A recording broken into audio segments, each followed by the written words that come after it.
Okay, if you're in a band and you're staying at the Motel 6 and you add a band member and now you're at the Ritz-Carlton, keep your issues to yourself. All right? You went from a Motel 6 in a sketchy part of town to a Four Seasons in the shopping district.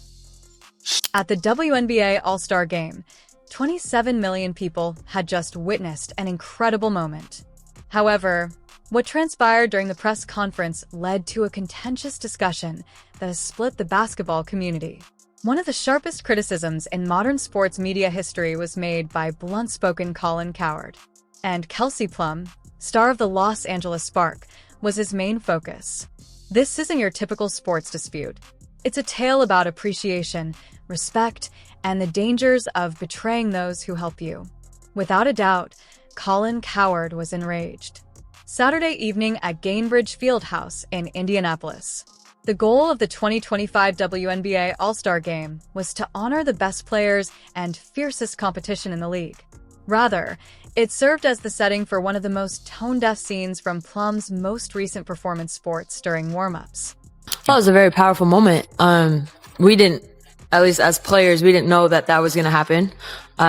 So I think it was kind of like a genuine surprise, but the t-shirt, just united front was determined this morning, that we had a meeting for. And, not to tattletale, but 0 members of Team Clark were very present for that. But no, we were just, we had a very, that really needed to be mentioned. I'm trying to make a situation light, okay? But yeah, no, I think it was just all of us getting on the same page for the game. We wanted to do something that was just united and collective, and I thought that it was a very powerful moment and got the point across. And sometimes you don't have to say anything. The players donned black t-shirts with a straightforward yet impactful statement emblazoned on the front. "Give us the money you owe us." The arena burst into flames.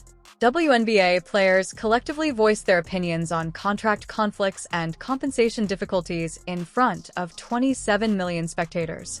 The message was cohesive, powerful, and shocking to the whole basketball community. However, this is when things took a drastic turn and caused annoyance. Kelsey Plum, a shooting guard who has been in the league since 2017, decided to focus on Caitlin Clark during the post-game news conference. She didn't act tactfully or diplomatically. Anybody's blood would boil at the deliberate precision with which she did it. It was a terrible PR decision. Judging by the response on social media, it was a PR disaster. All right, an absurd move right before the All-Star. Looking back on the t-shirt protest, Plum said, "It was an extraordinarily powerful moment. As gamers, we were unaware that this would occur. The actual pain then arrived." She specifically called out Caitlin Clark's All-Star team for missing the meeting where the t-shirt demonstration was planned. Shirts don't bother me, but why do you take a shot at the Golden Goose, Caitlin Clark? You guys were flying before she arrived on one of those airlines that made you pay for a cup of water. One of those airlines that is the planes are the color of a highlight. Take a moment to consider that. A veteran who perhaps ought to have been expressing gratitude was openly criticizing the athlete who has single-handedly transformed women's basketball from a minor sport to must-see television. The host of Fox Sports, One's the Herd with Colin Cowherd, was more than willing to address the problem on Monday morning. Cowherd yelled, "Stop talking," his voice growing louder with each word. "Why are you aiming for the Golden Goose?" Mind the t-shirts. I think you have leverage. I think you deserve more than 9%. But it's just misstep after misstep.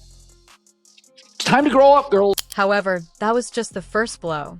The verbal takedown that ensued will stick in people's memories for years to come. You moved from a Motel 6 in a dangerous area to a Four Seasons in the mall.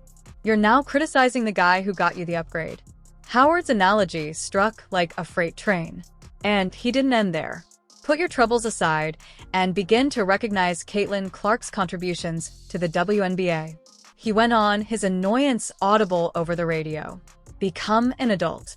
More profitable as women's basketball gets better, as the Caitlin Clark momentum train gets bigger. I mean, this year she's not playing well. She's hurt. She's not there for all the games. So this is actually not as great as This explains why Cowherd's rage is so intense and seems totally justified.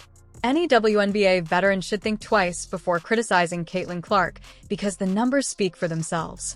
A normal WNBA game would generate about 400,000 viewers on a good night prior to Clark joining the league. This season, more than 1.7 million people regularly watch games involving Clark's team, the Indiana Fever, with some games drawing more than 3 million. In comparison to the previous year, television ratings have increased by 170%. An even more remarkable story is revealed by attendance. This season, the Fever have sold out 17 of their 20 home games. Even road games that previously had trouble filling half of the seats are now. Only went from an average walk-in price of $121 to 64 bones. $64 to get in once Caitlin Clark's injury came out that she wasn't going to play. And I'm very interested to see what those ratings